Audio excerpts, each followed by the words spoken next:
నేను అడుగుతున్నా, ఈ 5 సంవత్సరాల్లో మీకెవరికైనా న్యాయం జరిగిందా అని మిమ్మల్ని అడుగుతున్నా.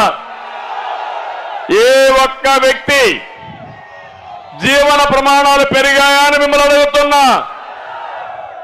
ఇదే సమయంలో తెలుగుదేశం మందుబాబులకు బాబు భరోసా, తక్కువ ధరకే క్వాలిటీ మద్యం అలా ఇస్తారట. దేనికి భయపడకండి, దానికోసమైనా ఓటేస్తారా మరి? అసెంబ్లీ ఎన్నికలకు ముందు టీడీపీ ప్రతిష్టాత్మకంగా చేపట్టిన రా కదలిరా తొలి సభ ఉమ్మడి ప్రకాశం జిల్లాలోని కనిగిరి నియోజకవర్గంలో అత్యంత భారీగా నిర్వహించారు. వేలాది మందిని సమీకరించారు. ఈ సభలో చంద్రబాబు ఆద్యంతం అత్యంత ఉద్వేగభరితంగా మాట్లాడారు. వైసీపీ సర్కార్ పైన, సీఎం జగన్ పైన ఆయన నిప్పులు కురిపించారు. ఏపీని జగన్మోహన్ రెడ్డి 30 ఏళ్లు వెనక్కి తీసుకెళ్లారని చంద్రబాబు దుయ్యబట్టారు. అదే సమయంలో ప్రజలపై వరాళజల్లు కురిపించారు. టీడీపీ ప్రభుత్వంలో ఉద్యోగాలిస్తే జగన్ గంజాయి ఇస్తున్నాడని చంద్రబాబు ఆందోళన వ్యక్తం చేశారు. జగన్ ప్రభుత్వంలో వీరబాదుడు, దేశంలో పెట్రోల్, డీజిల్, ఏపీలో విద్యుత్ ఛార్జీలు ఎక్కువగా ఉన్నాయన్నారు. జగన్ దోపిడీ వల్ల విద్యుత్ బిల్లులు పెరిగాయని, చెత్త నుంచి సంపద సృష్టించాలని తాము ప్రయత్నించామన్నారు. చెత్త మీద పన్ను వేసిన చెత్త ముఖ్యమంత్రి జగన్ అని వ్యాఖ్యానించారు. రాష్ట్రంలో ఎక్కడ చూసినా కుంభకోణాలు జరుగుతున్నాయని తెలిపారు. టీడీపీ ప్రభుత్వంలో ఇసుక ఉచితంగా ఇస్తే జగన్ ట్రాక్టర్ ఇసుకకి 5,000 రూపాయలు వసూలు చేస్తుందని విమర్శించారు. బటన్ నొక్కే కార్యక్రమం పెట్టానంటాడు. నేను అడుగుతున్నా మిమ్మల్ని, మీకు ఇచ్చేది 10 రూపాయలు, మీ దగ్గర దోచుకునేందు తమ్ముళ్ళు 100 రూపాయలు అవునా కాదా అని మిమ్మల్ని అడుగుతున్నా. ఏంటి దోపిడీ?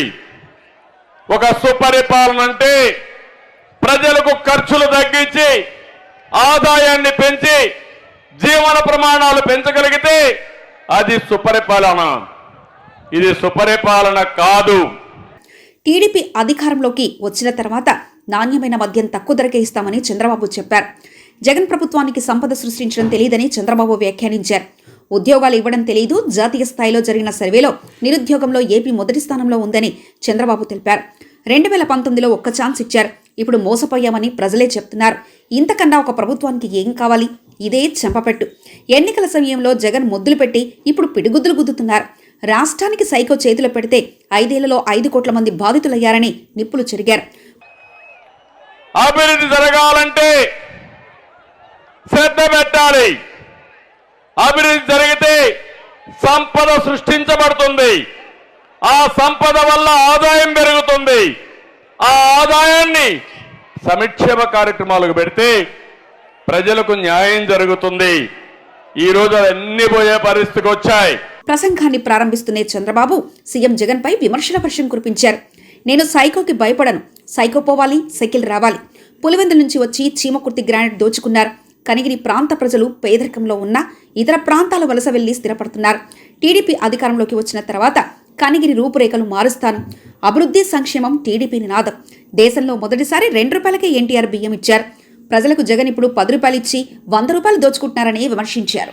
మీ ఊర్లో నేను చెప్పినప్పుడు బాగా చదువుకున్న వ్యక్తి హైదరాబాద్కి వెళ్ళాడు, బెంగళూరుకి వెళ్ళాడు, అమెరికాకి వెళ్ళాడు, లండన్కి వెళ్ళాడు. అక్కడుండే వాళ్ళకంటే ఎక్కువ ఆదాయం సంపాదిస్తున్నారు.